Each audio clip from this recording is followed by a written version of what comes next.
nossas Bíblias. Poderia dizer o Evangelho de Isaías. Seria bem justo fazer usar uma expressão tal como essa. Mas abra sua Bíblia no livro do profeta Isaías, capítulo 50.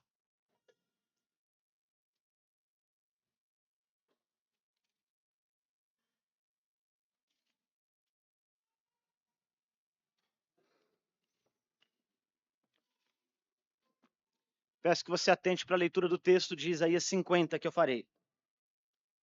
Assim diz o Senhor: onde está a carta de divórcio de vossa mãe, pela qual eu a repudiei?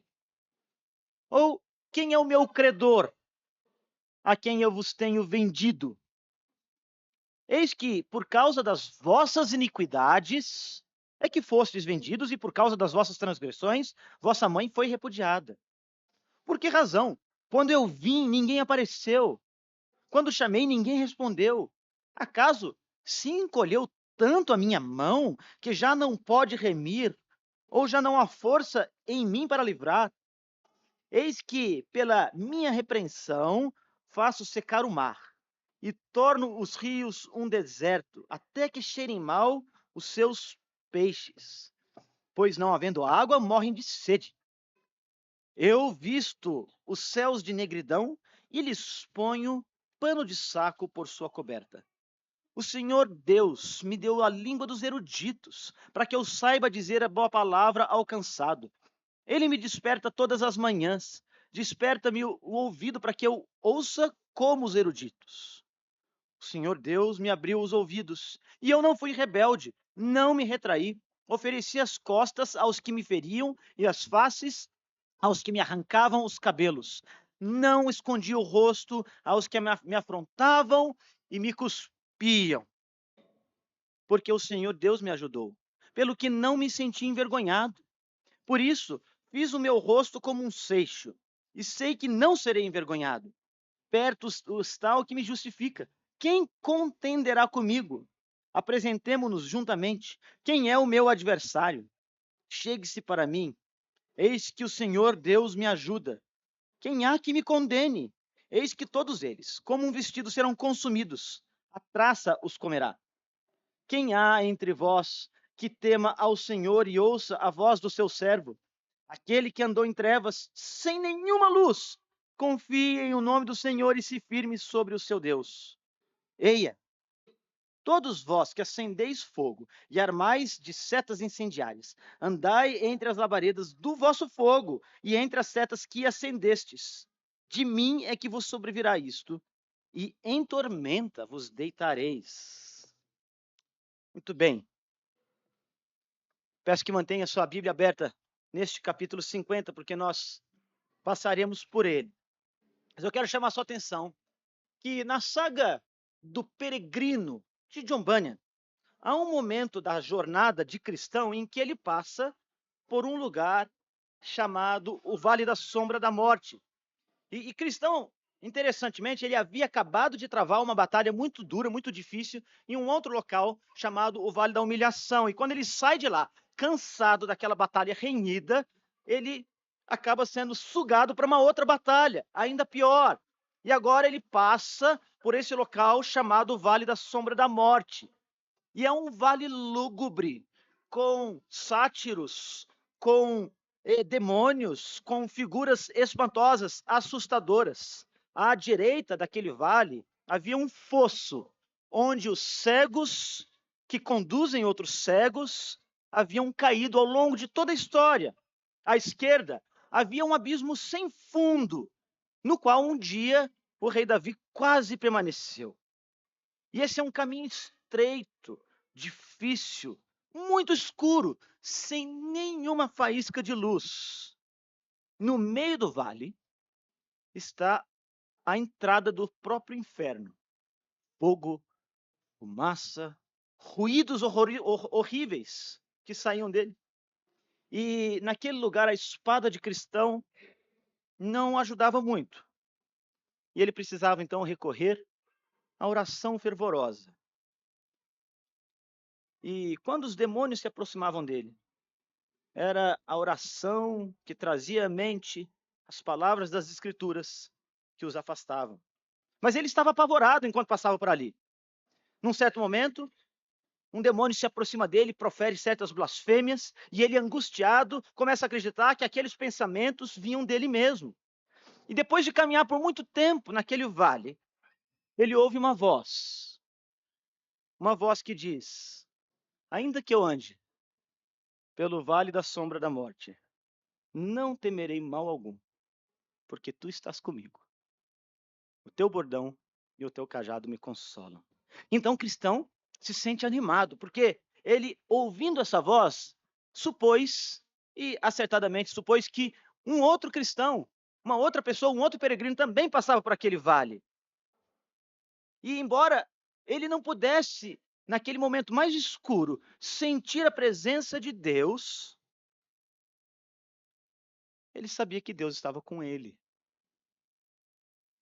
E eu queria começar a nossa meditação nesse texto perguntando se você já viveu momentos assim, em que você não sentiu a presença de Deus, em que você passou por uma situação, ou que você passa por uma situação, que seja tão difícil, seja uma luta contra uma dor crônica, uma enfermidade, talvez o sofrimento de alguém muito próximo de você, talvez a batalha com certos pecados que parece vencem você vez após vez.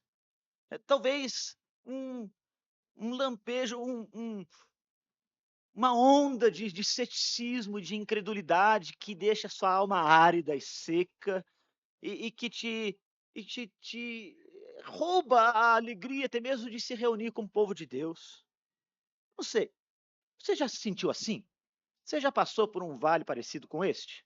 Você sabe que a linguagem do vale da sombra da morte, tanto na obra da literatura, como sobretudo nas escrituras, que é de onde vem essa imagem tão poderosa, é qualquer coisa que diz respeito não só às circunstâncias exteriores que nos cercam, como doenças, ou até mesmo as tentações deste mundo, não é? Ou os pecados práticos que nós cometemos, e nós os cometemos, mas mais do que isso, é um estado de mente, é uma condição da alma, é uma realidade psicológica, emocional, que pode tomar de assalto cada um de nós e a todos nós, a ponto de nós julgarmos que estamos absolutamente solitários, que não há uma direção segura e certa para onde a gente possa ir, e que tudo parece dar errado. Deus parece longe. A cena que a gente leu aqui, deste capítulo de Isaías, descreve uma sensação por parte do povo de Deus que é semelhante a esta que a gente vê na literatura e que a própria Escritura descreve como um estado, uma sensação de abandono. Deus não está mais olhando para mim. Quando a gente estudou alguns domingos atrás o capítulo 49, a gente viu que o povo no exílio, muito antes do exílio acontecer, Isaías já começa a falar sobre isso, e o povo no exílio começa, diante de uma situação tão difícil, a questionar: mas será que Deus está comigo? Será que Deus lembra de mim? E o capítulo 50 ele inicia com essa mesma pergunta, quer dizer, com esse mesmo questionamento, com essa mesma série de indagações, em que o povo começa a perguntar: será que Deus me divorciou? Será que eu fui vendido como um escravo? Na cena de Isaías de hoje, nós vemos o terceiro dos 4 cânticos do servo do Senhor. Lembra, os 4 cânticos estão na segunda parte do livro de Isaías. Nós vimos o capítulo 42, o capítulo 49, este capítulo 50 e também o capítulo 52 e 53.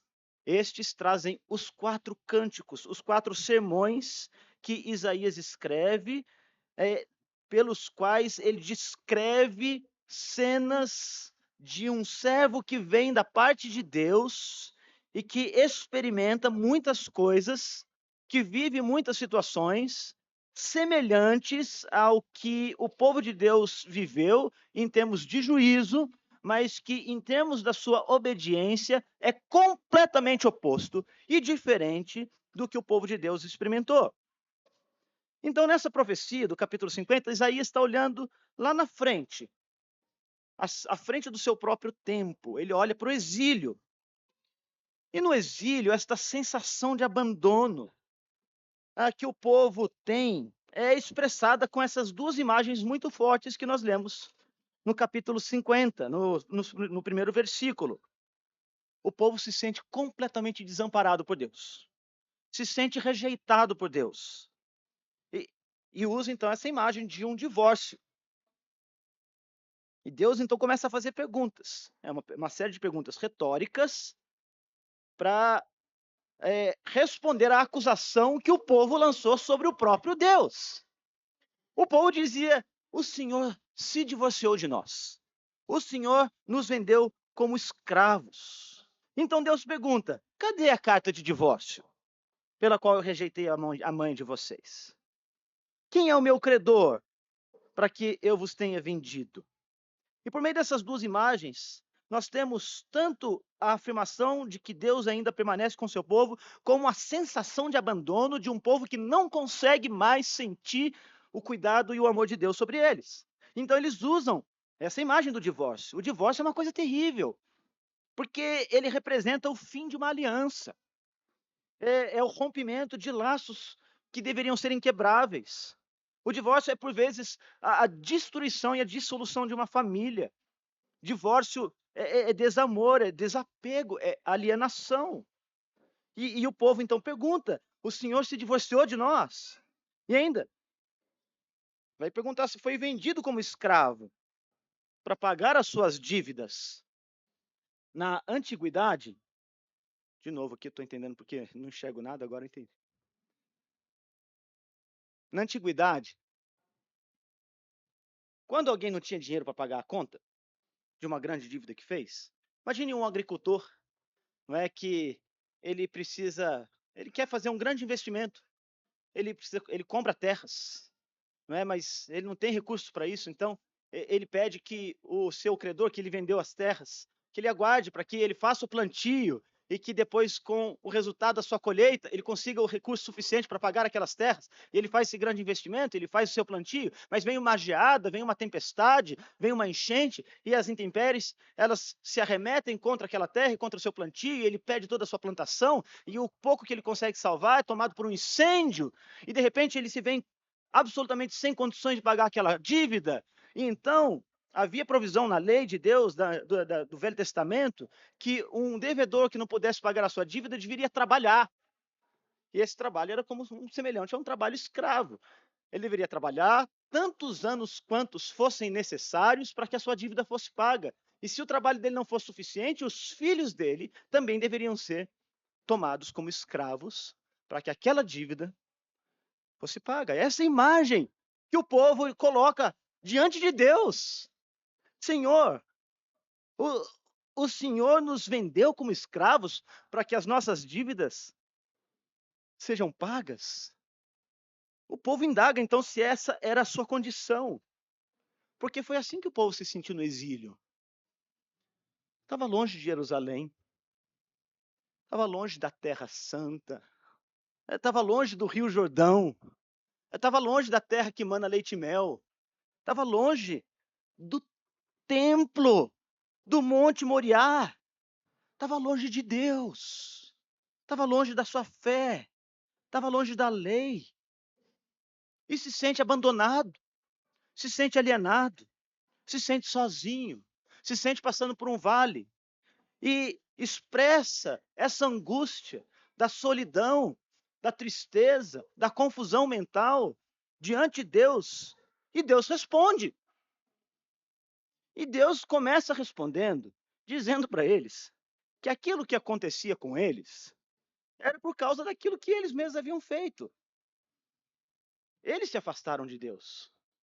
Foram eles que quebraram a aliança. Foram eles que contraíram grandes dívidas. O texto diz: foi por causa das suas iniquidades e das suas transgressões que isso acontece com vocês. E interessante, a imagem de escravidão no exílio é muito evocativa, porque ela remete o leitor daquele tempo e a todos nós para os dias do Êxodo. Isaías tem muitos paralelos com o Êxodo, especialmente a segunda parte do livro de Isaías. Temos muitas imagens descritivas do exílio, não é, que são muito semelhantes àquilo que acontecia séculos e séculos atrás, no tempo de Moisés, em que o povo está longe da sua terra, está longe das promessas feitas por Deus, da própria presença de Deus, está cercado de um povo pagão, escravizado por esse povo, debaixo do domínio e do jugo desse povo, não é? E sem muita esperança de livramento, na verdade, sem nenhuma esperança de livramento. Então é quase como que se houvesse uma recapitulação do próprio Êxodo. O povo havia sido escravizado no Egito e agora se sente como escravos ali na Babilônia. E é por isso que Deus evoca imagens que são também próprias do êxodo do povo de Deus no Egito, para lembrar que ele abriu o mar, ele fez com que o rio Nilo se tornasse pútrido, com sangue, ao ponto dos peixes lá morrerem. Note que são essas imagens que ele traz aqui. Deus pergunta: escuta, vocês acham que minha mão está curta demais para remir vocês? Vocês acham que eu não tenho mais poder para salvar? Vocês acham que eu não sou mais capaz de trazer vocês de volta para mim? Vocês sabem que eu fui quem criou todas as coisas e, mais uma vez, a imagem do poder de Deus que cria todas as coisas, traz do nada à existência tudo que existe pelo poder da sua palavra, é trazida aqui. Deus, mais uma vez, ele vai evocar o seu grande poder, a sua grande autoridade, para fazer todas as coisas acontecerem pelo poder da sua palavra, para dizer que ele é capaz de fazer até mesmo o mar se secar, e, portanto, ele é capaz de trazer o seu povo de volta. Mas o fato é que o povo abandonou a Deus. E Deus está dizendo que apesar de deles, o povo, terem abandonado a Deus, Deus não haverá de abandonar o seu povo. E o capítulo 50 de Isaías, então, é uma palavra profética de esperança para um povo quebrado, ferido, machucado. E que sabia que essa condição, que trazia tanto abatimento para a alma, dava uma sensação tão grande de solidão, era algo que tinha sido causado por eles mesmos. E eles é que fizeram todas as bobagens, dos pecados terríveis, de se afastarem da lei de Deus, de se afastarem do culto a Deus, de abraçarem outros ídolos, quer dizer, uma religião pagã, tosca, tórrida, feia, trazendo essas coisas até mesmo com sacrifícios humanos. O rei Manassés foi capaz de sacrificar o seu próprio filho. Quer dizer, a maneira pela qual o povo se afastou de Deus foi tamanha, foi tão feia, foi tão dura, que Deus lembra ao povo que eles estão ali daquele jeito porque eles mesmos causaram isso. Você talvez já tenha ouvido aquela frase, né? Tem gente que planta vento e, como que é? Colhe tempestade, não é isso? Aqui eles plantaram tempestade e colheram uma enchente. Não foi um ventinho que eles plantaram, não há uma desproporção aqui entre o que acontece com o povo, não é, e aquilo que eles sofreram. Pelo contrário, se há desproporção, é no sentido de que Deus os preservou quando o povo todo merecia algo ainda pior do que lhes ocorreu. Mas Deus está dizendo: olha, eu vou cuidar de vocês. Eu vou prover livramento para vocês. E aqui, gente, depois dessa introdução dos versos 1 a 3, que nós temos essa diatriba, esse diálogo, não é? Essa briga aqui, essa discussão. O povo reclamando e Deus respondendo. Deus vai mostrar como é que ele vai livrar o seu povo. A partir do verso 4, nós temos de novo a voz do servo do Senhor. É assim que Deus vai cuidar do seu povo. Ele responde às demandas de um povo chorão, reclamão e que trouxe males a si mesmo, pela voz do servo, o servo do Senhor. Mais uma vez, o servo prometido entra em cena e ele vai garantir então que a escravidão, o divórcio, a sensação de abandono, de alienação, o exílio na terra da perdição ainda mais a condição emocional de desespero espiritual que aquelas pessoas sentiam. Serão totalmente sanadas pelo servo do Senhor. Então, o servo começa a falar. E na medida em que o servo fala, ele mostra para o povo que o povo pode ter esperança de livramento.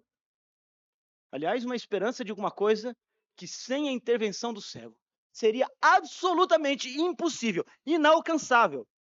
Então ele vai demonstrar que eles devem ter fé de que sairão num novo êxito, num novo êxodo, não apenas para voltar à sua própria terra, como aconteceu, mas para voltar para Deus.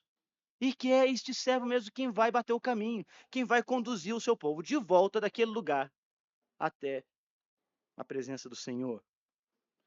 E eu quero que você atente que, dos versos 4 até o verso 9 de Isaías 50, há 3 grandes motivos para que a voz do servo seja ouvida pelo povo. Isaías ajuda-nos a entender por que o povo deveria dar ouvido à voz do servo. E ele faz 3 grandes destaques. O primeiro deles, no verso 4, ele diz: O Senhor me deu a língua dos eruditos.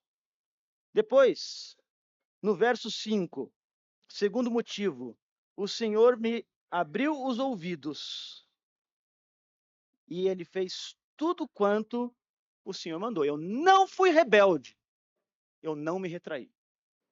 E, em terceiro lugar, nós vemos no verso 7 até o 9 que o Senhor esteve com ele, o ajudou e ele triunfou em todas as coisas. E nisso nós vemos o tríplice ofício do servo, que com a boca erudita proclama palavras de sabedoria e de consolo, como um profeta, que com os ouvidos de quem ouve e de quem obedece, de quem não se rebela e de quem faz tudo quanto o Senhor manda, é como um perfeito sacerdote que cumpre toda a vontade do Senhor. E que, como um rei resoluto, ele triunfa mesmo quando as trevas e a escuridão o cercam.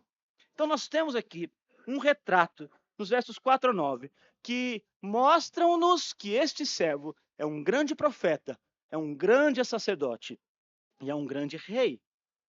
Então, presta atenção nisso. Olha o verso 4.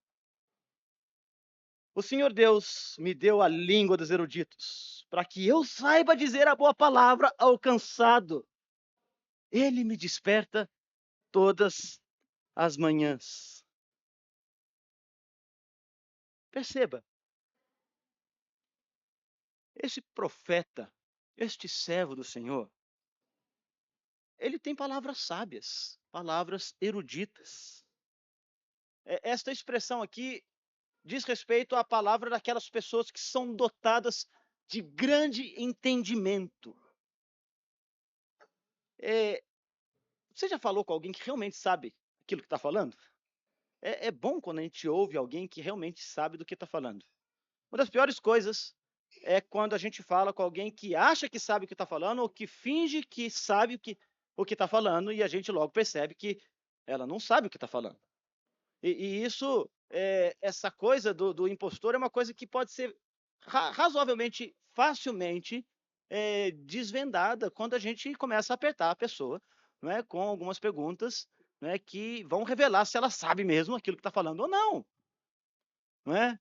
Às vezes a gente gosta de mostrar que sabe alguma coisa quando a gente aprende, né, e a gente quer falar sobre isso, mas a gente vai tão longe quanto aquele breve conhecimento, especialmente na era fragmentada de informações que chegam-nos muito rapidamente, normalmente por trivias, normalmente por mídias sociais, não é, que dão para a gente uma impressão meio enciclopédica de que a gente sabe um pouquinho daquilo que está falando, mas não sabe nada, sabe nada.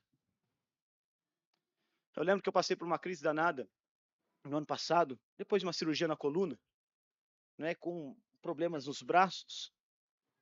E eu fiquei um pouco obcecado com essa situação, porque eram sintomas estranhos, né? E eu visitei vários médicos, neurologistas de todo tipo, ortopedistas, né? E na medida em que eu fui conversando com cada um desses especialistas, Fui tentando entender um pouco mais daquele assunto e aprender mais sobre o assunto. E aí eu consultei o pior de todos os médicos, e eu faço isso aqui com a ressalva de que vocês não façam isso, por favor. Que é o tal do Dr. Google. Agora você tem o Dr. ChatGPT 4.0, e tem o Dr. Find, e tem vários outros doutores da inteligência artificial que te dão respostas rápidas e você fica animado com aquilo, porque agora você acha que está entendendo do que está, né, lendo. E se eu fosse confiar no meu diagnóstico, né, eu acho que eu não estaria aqui hoje, porque o diagnóstico que eu cheguei era o pior possível. O Dr. Google ele é meio pessimista, né? Você fala que está com, sei lá, com fasciculações no braço, ele já vai trazer para você, talvez, né, uma sentença de morte. Você tem 6 meses para viver, vai cuidar dos seus negócios, né, resolve o seu problema, faz um seguro de vida, né? E era interessante, porque eu me vi, num certo momento, baixei uma tese de doutorado da Universidade de Oxford sobre fasciculações benignas, de 70 páginas. Li as 70 páginas. Não entendi nada. Não é? Mas, quando as pessoas começavam a conversar comigo, eu falava, né, blá, blá, blá, como se entendesse alguma coisa do assunto. Até que eu fui conversar com os meus médicos, fui conversar com uma neurologista, e vi que eu estava falando só bobagem. Às vezes a gente acha que sabe o que está falando, mas não sabe nada. Não é? E aqui a gente tem alguém, o servo do Senhor, cuja palavra é sábia, é segura, ela é uma palavra que não precisa nem de tanta. Uma das maneiras pelas quais a gente quer talvez exibir algum tipo de conhecimento é com uma palavra mais floreada, né? Talvez com elaborações que se servem de expressões mais técnicas, não é isso? Isso pode transmitir a noção, né, de alguma erudição, ou pelo argumento arguto, esperto, sagaz, né? Quem tem respostas rápidas, às vezes, parece ser muito inteligente. Mas lá na antiguidade, na época dos grandes filósofos, isso já era condenado, chamado de sofisma. No primeiro livro da República de Platão, você tem um embate de Sócrates com, se não me engano, foi com Trasímaco, que era um grande sofista. E ele usava argumentos muito convincentes, mas ele não tinha um conhecimento de fato que era fundamentado na verdade. Ele apenas era eloquente no uso das palavras. Entende? É possível que nós sejamos sofistas. É possível que nós saibamos articular informações que chegam a nós, mas sem que tenhamos um conhecimento real daquilo. Por outro lado, quando a gente fala com quem sabe daquilo que está falando, às vezes, palavras muito simples, muito breves, econômicas. Quem sabe o que está falando não precisa dar muita explicação. Tá, tá, tá. Eu lembro que quando eu falei com uma neurologista, a doutora Claudinha, lá de São Paulo, irmã do Heber Júnior, muito querida. Ela explica como se estivesse falando com criança, um barato. Mas com palavras simples e com conhecimento de causa, você percebe, poxa, essa pessoa sabe o que está falando, né? E a gente se sente um pateta. É merecido às vezes, né? A gente se sente pateta. Tem humilhação que faz muito bem pra gente, viu? E com isso, gente, eu quero ilustrar para vocês que o servo do Senhor aqui é alguém cuja palavra é erudita, de verdade. É uma palavra sábia, né? E que ele aprendeu, aliás. Ele recebe esse conhecimento, não é? Ele sabe a lei de Deus. Ele aprendeu a lei de Deus, ele inscreveu essa lei no coração dele. Ele se submeteu a um ensino demorado, a uma formação real. Como criança, ele foi lá no templo, ele sentou aos pés de homens sábios, ele conversou com aqueles homens, argumentou com eles. Ele adquiriu conhecimento para que no momento certo, toda essa erudição, toda essa sabedoria, todas essas palavras que são poderosas viessem para fora dele, que elas saíssem do coração passasse pela sua boca, chegasse aos ouvidos. A gente lê no livro de Provérbios que a palavra fora de hora, a palavra intempestiva, fora do tempo, é por vezes causa de conflitos, de destruição e até de morte. Por outro lado, a palavra ao seu próprio tempo, como no bom paralelismo dos provérbios, ela é remédio, é cura. Às vezes a mesma palavra, a mesma frase, se dita fora de tempo e em tempo, pode produzir efeitos completamente opostos. Você já viveu uma experiência assim? Em que uma mesma frase, dependendo do tom, da maneira e do momento em que ela for dita, pode ser remédio ou pode ser destruição. E aqui a gente tem alguém que sabe usar a palavra. É o servo do Senhor que soube usar bem a sua língua. Ele usou a sua palavra para orar. Nós vemos o servo do Senhor, na pessoa do Senhor Jesus Cristo, como alguém que orava, como alguém que falava das coisas de Deus, como alguém que tinha conhecimento das Escrituras, que adorava a Deus com conhecimento, com entendimento. Ele usou os seus lábios para ensinar outras pessoas. Ele usou as suas palavras para repreender pecadores. Ele usou as suas palavras para censurar os hipócritas. Ele usou os seus lábios para proclamar o evangelho. Ele usou as suas palavras para consolar pessoas quebradas, machucadas, magoadas, feridas. Ele usou as suas palavras para instruir, encorajar, fortalecer os seus discípulos. E Isaías está dizendo que este servo tem uma palavra fiel, quer dizer, absolutamente segura e confiável, que a palavra dele ela é totalmente verdadeira. A palavra dele é sábia, ela é inteligente, ela, ela é encantadora, porque ela é atraente, ela é graciosa. É uma palavra que ainda mais tem autoridade e tem poder de transformar a realidade. É uma palavra que chama, é uma palavra que cura, é uma palavra que ressuscita mortos. É a palavra do servo do Senhor. E é interessante porque aqui a gente pode ver um contraste. Em tudo que o povo de Deus fracassou, o servo do Senhor triunfou. O povo não usou os seus lábios para adorar a Deus. O povo muitas vezes falou arrogantemente. Nós vimos como Ezequias usou os seus lábios para arrogantemente se gabar dos seus tesouros. Nós vemos como o povo muitas vezes usou os seus lábios para entoar palavras de exaltação a falsos deuses, um insulto ao seu Criador e Redentor.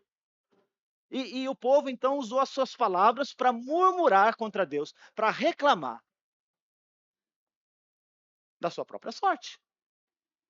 Mas aqui nós temos o servo cuja palavra traz consolo para a gente cansada, cuja palavra é erudita, cuja palavra é mansa, cuja palavra é poderosa, e nesse contraste nós temos um servo que vence e que triunfa onde o povo fracassa. E a pergunta que essa primeira parte evoca para todos nós é como eu e você lidamos com a palavra que vem do servo do Senhor. Como que você lida com essa palavra que vem do servo do Senhor? Como é que a palavra do servo do Senhor, a palavra que é registrada pelo Espírito de Deus aqui nas Escrituras, a palavra que ele mesmo anunciou, tendo vindo e andado entre os homens, Jesus de Nazaré, e pregado, chamando pessoas a fé e arrependimento, como que essa palavra chega a você? Como que ela penetra no seu coração? Como ela reverbera nos seus ouvidos? Você faz ouvidos moucos para a palavra do servo do Senhor? Você ouve a palavra do Senhor, mas não obedece à palavra do Senhor. A palavra do servo do Senhor é uma palavra que não faz tanta diferença assim na sua vida. É apenas mais uma voz, dentre muitas outras vozes, que são trazidas aos seus ouvidos. Todos os dias, nós ouvimos muitas palavras. Muitas palavras. A gente vendendo sabedoria em todo lugar. os nossos colegas, amigos de universidade, de escola, os nossos colegas e amigos de trabalho, o entretenimento, a imprensa, os professores, os filósofos, os mestres, os magistrados, todos eles estão vendendo palavras, estão vendendo ideias. E quais são as palavras que você está comprando? Quais as palavras que você está guardando no seu coração? Quais as palavras que, que estão guiando os seus passos? Essa é a pergunta que esse texto traz para a gente. Será que nós nos importamos com a palavra do servo do Senhor e com aquilo que ele tem para dizer? Isso é importante para a gente. Quer dizer, faz diferença na minha vida, nas minhas escolhas, nas minhas decisões, na maneira como eu lido com os meus dilemas. Qual é a palavra que está pautando a minha vida? Porque não se engane, não se engane. Tem alguma palavra que está direcionando você. Você acha que não? Você é direcionado por ideias, gente. Gente, nós somos. Somos direcionados por ideias, por conceitos, por filosofias, por visões de mundo. Elas estão aí diante de nós. E a grande pergunta é: quais são as palavras que estão reverberando aqui no coração da gente? Pergunte-se a si mesmo: quais são as palavras que estão chegando para mim e para as quais eu dou ouvido? Mas, seguindo adiante, no verso 5, ele diz que não só ele tem palavras, mas ele também tem ouvidos, né? E com isso ele quer dizer que ele ouve, acolhe e obedece. Ele ouve a palavra que vem do Senhor. Não se engane, o servo do Senhor também ouviu muitas palavras. Nos dias em que o servo do Senhor andou pela terra, haviam muitas cosmovisões. Você tem, veja só, naquele mundo antigo, o Império Romano. Ele nasce nos dias do imperador Augusto. Ele vive nos dias do imperador Tibério. O império é uma nova realidade. O Senado romano já havia acabado com o triunvirato lá atrás, e você tem agora em César Augusto, em Tibério, que era seu afilhado, a nova face de um governo sobre muitas nações. Um governo pagão, que impunha sobre as pessoas o dever de adoração ao imperador, e que era povoado pela mitologia dos gregos. Os helenistas estavam lá na terra da Judéia. Haviam terras, partes das cidades da Judéia, como Decápolis, uma palavra grega para as 10 cidades, que era povoada por gentios de pensamento helênico. Os próprios judeus tinham segmentos de ideias diferentes. Nós lemos nos evangelhos e aprendemos sobre eles. Haviam os saduceus, eles não criam na ressurreição, eram como se fossem os liberais daquele tempo. Haviam os fariseus, eram como se fossem os mais fundamentalistas daquele tempo, e que levavam tudo ao pé da letra, e eles criavam suas próprias regras e as suas próprias leis. E haviam os essênios, haviam os zelotes, que eram revolucionários, que queriam vencer pela guerra. Você tem muitas vozes. E o servo do Senhor, ele caminhou no meio dessas vozes todas. Mas ele deu ouvido a uma única voz. Ele deu ouvido à voz do céu. Ele deu ouvido à voz do Pai. Ele deu ouvido à voz da palavra. E ele obedeceu. Ele diz: eu tenho também o ouvido dos eruditos. Alguém que fala bem é alguém que também sabe ouvir bem. Alguém que fala as coisas que vêm do alto é alguém que sabe ouvir as coisas que vêm do alto. E se ele era capaz de dizer as coisas que vêm do alto, é porque ele foi capaz de ouvir as coisas que vieram do alto. E o servo do Senhor, então, não só ouviu a palavra do Senhor, mas ele obedeceu a palavra do Senhor. Eu não me rebelei, diz a Escritura. Eu não me rebelei. Eu não me retraí. Eu fui adiante. Gente, diante dos dilemas da vida, às vezes, dá vontade de retrogredir. Às vezes a gente tem uma certa pusilanimidade no coração, que faz com que a gente fale assim: gente, aqui não dá, aqui a casa caiu, ficou ruim para mim, eu vou embora. Mas aqui o servo do Senhor não fez isso. Mesmo quando o cerco se fechou sobre ele, mesmo quando a coisa apertou, mesmo quando tudo ficou difícil, ele permaneceu fiel, leal, firme, firme, forte e rijo. E obedeceu. E aqui, mais uma vez, há um contraste. Onde o povo não deu ouvidos a Deus, ignorou a lei do Senhor, não fez caso daquilo que Deus havia dito por meio dos profetas. Ele obedeceu, ele ouviu, ele não se rebelou. O povo se rebelou, mas ele não se rebelou. Você percebe? O povo está ali reclamando: o Senhor nos divorciou, o Senhor nos vendeu como escravos. Mas ele, o Senhor, traz o seu servo que disse que tudo que o povo fez e que colocou o povo naquela condição, ele não fez.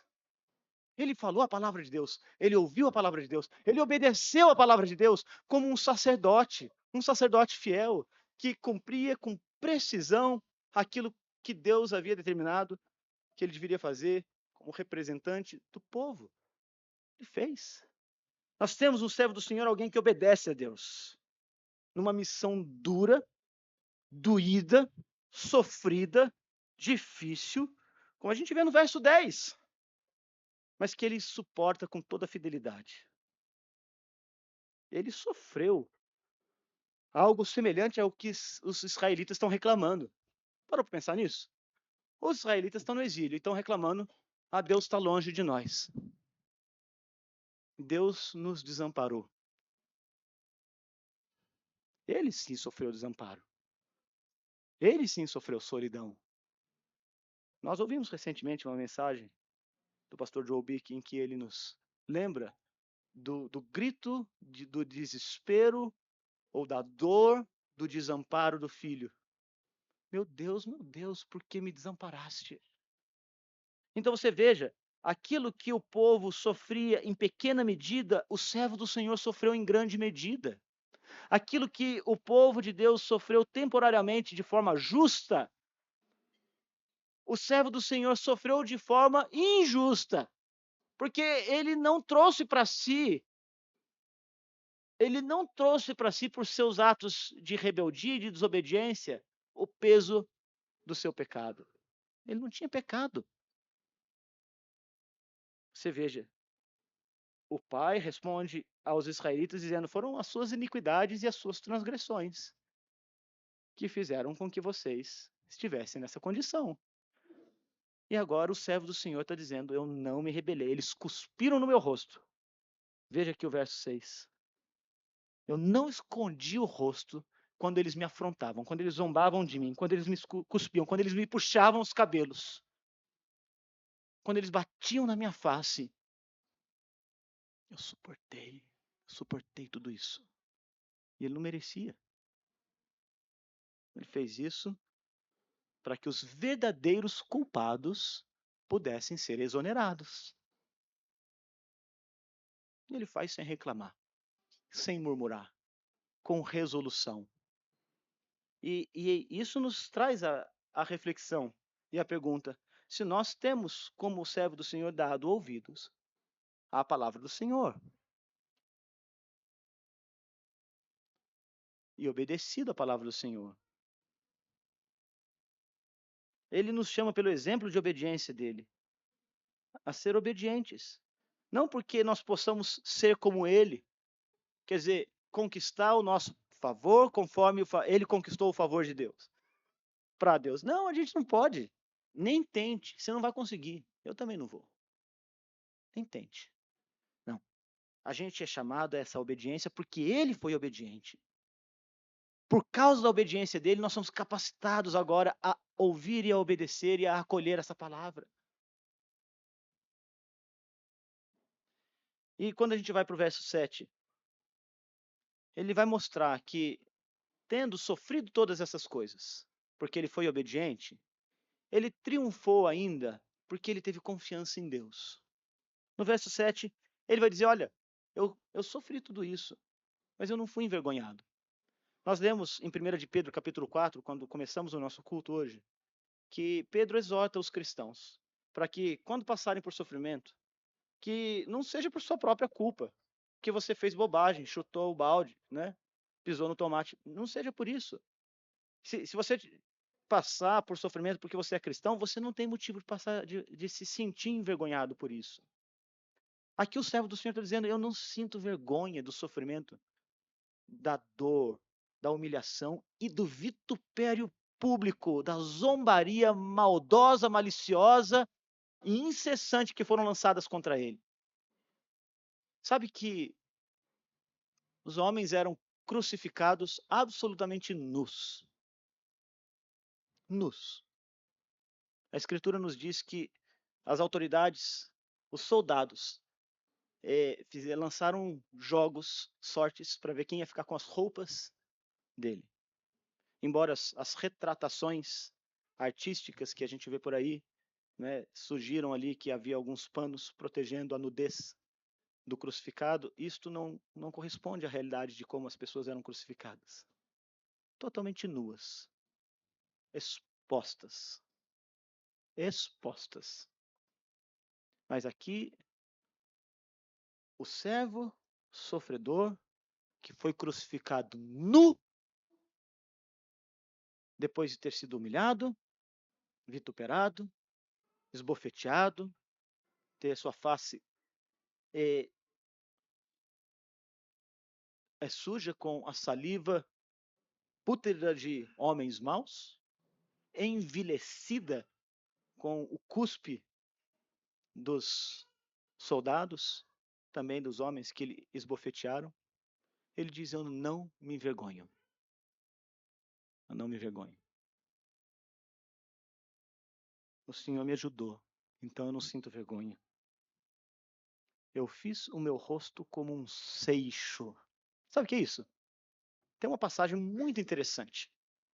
Tá em Lucas, capítulo 9, verso 51. Se você quiser anotar aí, é muito interessante para você ler depois.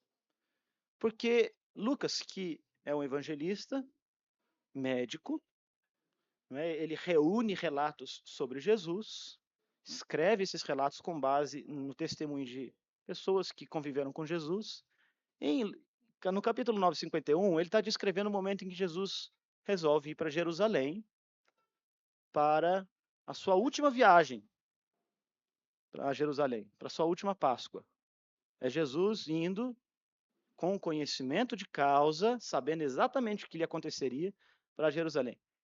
E aí o texto diz: e ele tinha o rosto como quem está resoluto, ou como quem decididamente vai a Jerusalém. Já viu isso? Às vezes a expressão facial da gente transmite muitas coisas, não é? Transmite medo. Expressão facial transmite medo, né? Eu lembro que uma vez eu fui entrar num estacionamento, né, e eu estava com um colega meu. Até hoje ele ri de mim por isso, porque eu fui entrar muito confiantemente lá, e ele estava um pouco atrás. De repente ele viu a cara de susto e de medo que eu fiz, porque tinha um cachorro lá no estacionamento, mas ele estava preso numa corrente, eu não vi a corrente, e ele avançou. Eu levei um susto danado.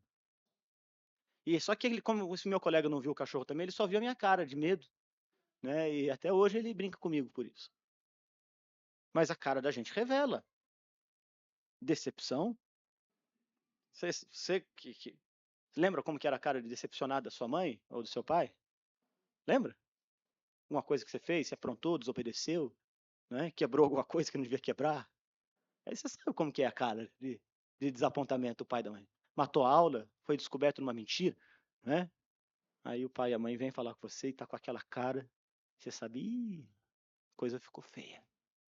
Às vezes não foi dita nenhuma única palavra. A cara transmite essas ideias, né? Também de alegria, de êxtase, de felicidade, né? Quando alguém está muito alegre com uma grande vitória, uma boa notícia, né? Não consegue se segurar, quer falar logo o que aconteceu, né? Tem alguém grávido na família, né? Um filho nasceu, não é? Esses dias aí eu mencionei na nossa oração o nascimento do pequeno Arthur. Precisava ver a alegria do Diego, o pai da criança, né? Ele não conseguia se segurar de alegria, né? E a gente consegue ver no rosto da pessoa a felicidade de quem recebeu o primeiro filho nos braços. E isso é bonito demais, gente. Então veja, o rosto transmite essas coisas e aqui é interessante porque o médico Lucas ele vai dizer que, conforme o relato que ele ouviu das pessoas, o rosto de Jesus era o de alguém que definitivamente ia para Jerusalém. Eu não consigo imaginar como que é o rosto de alguém que vai para Jerusalém. Mas óbvio que o texto está aqui fazendo referência não tanto à cidade, mas ao que aconteceria com ele. Todos sabiam, olha, ele está indo para Jerusalém, não tem quem vai mudar ele de ideia. Em Lucas 9:51 a gente tem isto. Ele foi para Jerusalém para sua última Páscoa porque ele era alguém absolutamente resoluto quanto à missão que foi dada para ele. E isso era uma coisa que se via até mesmo no seu rosto. Seu rosto era completamente transparente. Aquilo que você via era aquilo que você tinha. E ele vai. E aí ele diz que o rosto dele ficou como um seixo firme. E aí ele vai dizer, sabe por que eu não tenho vergonha? Veja o verso 8, porque eu estou perto daquele que me justifica. E ele começa a perguntar, o servo pergunta, quem é que vai me condenar? Quem é que vai me atacar? Será que são os fariseus? Será que são os romanos? São eles. Eles vão ser destruídos como uma traça destrói o pano. Essa é a linguagem que ele usa aqui. Quer dizer, a palavra justificar aqui é uma palavra de origem forense. Tá? Ele está dizendo que a causa dele é justa, que nele não há falta, que nele não há transgressão ou iniquidade como havia no povo de Israel, que o servo do Senhor é alguém que está completamente livre, isento de qualquer tipo de culpa. Ele vai resoluto para Jerusalém, porque ele sabe que nele há justiça, que nele há retidão, que nele há justeza, que nele há integridade. Por isso ele está resoluto, ele está inamovível nos seus propósitos. Ninguém pode mudar a ideia dele, ninguém pode demovê-lo dos seus propósitos. Ele ouviu até a voz do diabo, que tentou demovê-lo disso. Olha, pula desse monte, se ajoelhe e me adore. Ele não deu ouvidos a ninguém, ele não deu ouvidos ao diabo, ele só ouviu ao Senhor e foi resoluto, como servo obediente, porque ele não tinha culpa, ele era justificado e justo diante de Deus. Um rei triunfante. Quem é o meu adversário? Eu tenho ficha limpa. Minha ficha é limpa. Então, onde o povo fracassou, onde o povo transgrediu, onde homens e mulheres sucumbiram, o servo do Senhor venceu, ele cumpriu a missão que foi dada a ele.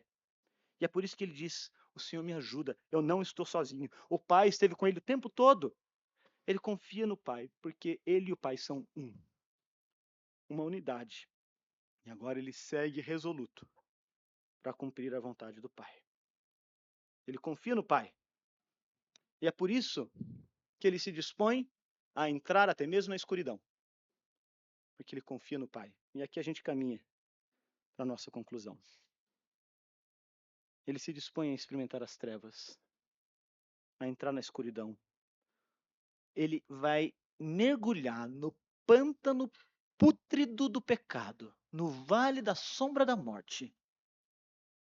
Porque esses pecados não eram dele. Mas ele entra nesse pântano pútrido para remover de lá os pecadores que estão afundados até o pescoço. Sabe quem são esses pecadores?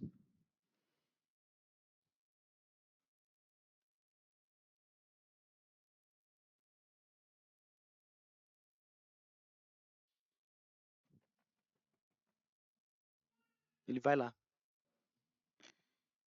para tirar o Tiago de lá. Vai lá. Verso 10 diz: aquele que andou nas trevas, sem nenhuma luz, ele teme ao Senhor, ele confia no Senhor. Todos quantos passam pelo vale da sombra da morte, do peregrino, esse estado emocional lúgubre de trevas, onde a gente não vê luz, devem ter a esperança de saber que o único que nunca deveria ter entrado nesse vale passou por ele e venceu. O servo do Senhor foi para um vale que não lhe pertencia. Ele passou por esse vale. Você está passando por sofrimento, tá? Você está passando por dores físicas, emocionais, tá? Você está passando por dificuldades, não consegue lidar bem com os problemas da vida que vão se impondo, não é, sobre você e se amontoam de maneira tal que está sufocante. Entenda que essa condição emocional de desamparo, de solidão que você sente é algo pelo que o servo do Senhor também passou. Mas ele passou por sua causa e por minha causa. Isso é palavra de consolo e de esperança. Porque se você volta o seu olhar não para o seu próprio umbigo, mas para ele, para o servo do Senhor, você sabe que nele você pode se agarrar, que ele vai tirar você de lá. Você pode grudar nele, porque ele é forte o suficiente para tirar você daquele lugar. Ele abriu o caminho, ele seguiu adiante. Então você pode confiar nele, é isso que o texto está dizendo para a gente. Ouça a voz do servo. Ele entrou nas trevas, sem luz nenhuma. Então ele diz: ouça a voz desse servo, firme-se no Senhor. Gente, ouça a voz do servo e firme-se no Senhor. Deixa eu repetir: ouça a voz do servo e firme-se no Senhor.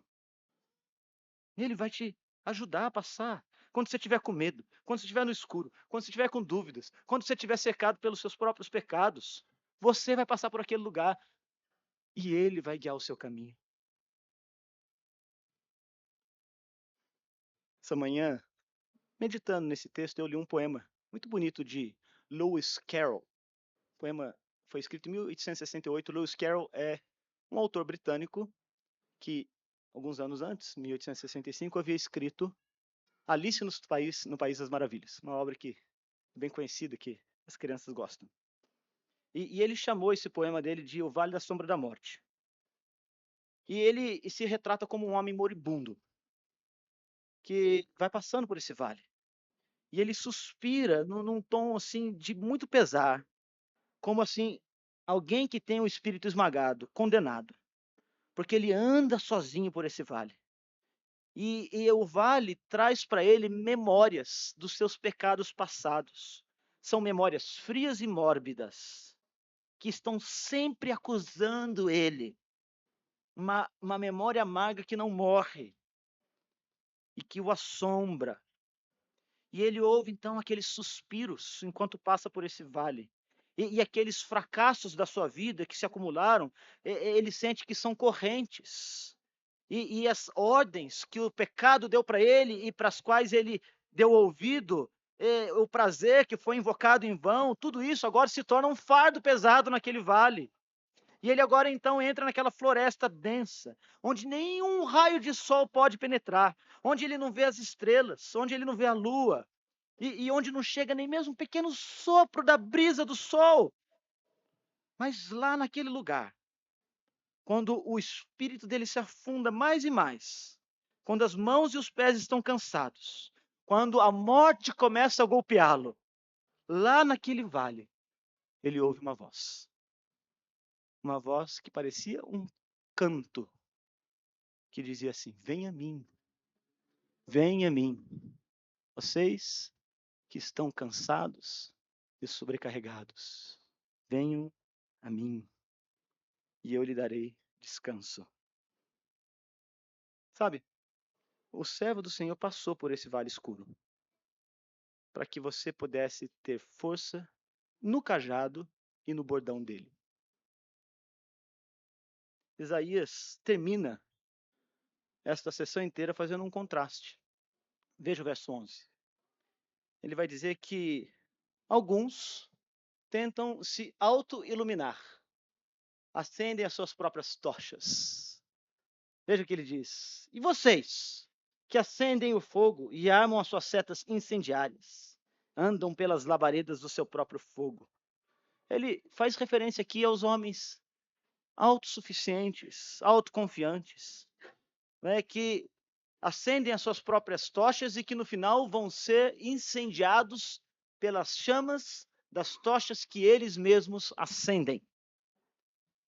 No século XVIII, surgiu na França algo que foi chamado de o Iluminismo, que relegou todo o período de 1000 anos da Idade Média a Era das Trevas. É assim que na escola a gente aprende sobre a Idade Média. Grande bobagem. Tem um livro muito bom chamado O Outono da Idade Média, que mostra, aliás, que a Idade Média foi um período maravilhoso de grandes avanços. Mas os iluministas se julgavam melhores e superiores a tudo quanto havia passado antes deles. E eles se consideravam como os detentores da razão humana. E isso trouxe profundas transformações na sociedade daqueles dias. E, aliás, de certa maneira, até hoje nós vivemos sob alguns efeitos do iluminismo. Não é? O secularismo nosso são as luzes dos séculos, os luminares. Nós temos, por exemplo, no próprio país nosso, pela figura de alguns políticos e magistrados que se julgam as luzes do mundo, mas que, na verdade, pelas decisões que tomam, colocam o mundo, chafurdam o mundo nos seus piores lugares. Vejam, por exemplo, os juízes progressistas lá nos Estados Unidos, aqui mesmo no Brasil, que liberam, por exemplo, o uso de drogas, e agora as pessoas ali andam como zumbis nas cidades, assaltando, salteando, praticando violência de todo tipo, e são ali submetidas a toda forma de esmagamento social que a gente vê. Vai lá na Cracolândia, em São Paulo, você verá como há um fracasso muito grande das ideias progressistas, iluminadas, dos nossos juristas, que proíbem ações, por exemplo, policiais que visam conter a maldade humana nos morros do Rio de Janeiro e que, todavia, vem naqueles mesmos morros a ação de bandidos, como que se num estado paralelo, carregando as suas armas, fazem todo tipo de mal e de maldade contra as pessoas, sem nenhuma forma de punição. Os nossos iluminados dos nossos dias não têm nada de luzes, eles são trevas, eles são, como no verso 11, aqueles que acendem umas tochinhas e que passam por essas labaredas e que acham que estão iluminando alguma coisa, mas na verdade eles estão se auto-incendiando. E ai de nós, quando agimos como eles. Porque a nossa tendência é fazer igual. Às vezes a gente é teimoso, né? Aqui é um alerta no final do capítulo contra a nossa teimosia. Sabe? Não é só o movimento filosófico e científico, que traz os seus luminares. Tem gente que quer se virar nessa vida sem Deus. Não preciso de Deus. É raro você ouvir alguém dizer isso, mas você vê a pessoa dizendo isso por suas ações. Até crente. Até crente. Quanto crente tem aqui que vive como se Deus não estivesse perto realmente? E vai tomando suas decisões, e vai metendo os pés pelas mãos, e vai fazendo as suas bobagens, e vai acendendo seus palitos de fósforo, achando que com isso vão iluminar as trevas. Não. Nesse alerta aqui, gente, a gente tem uma chamada para confiar só em Cristo. Só em Cristo. Ele é a luz. Nós não somos luzes. Nós somos chamados a confiar no servo do Senhor. Que Ele nos ajude. Que Ele nos abençoe. Que Ele te abençoe. Que Ele me abençoe. Vamos cantar assim.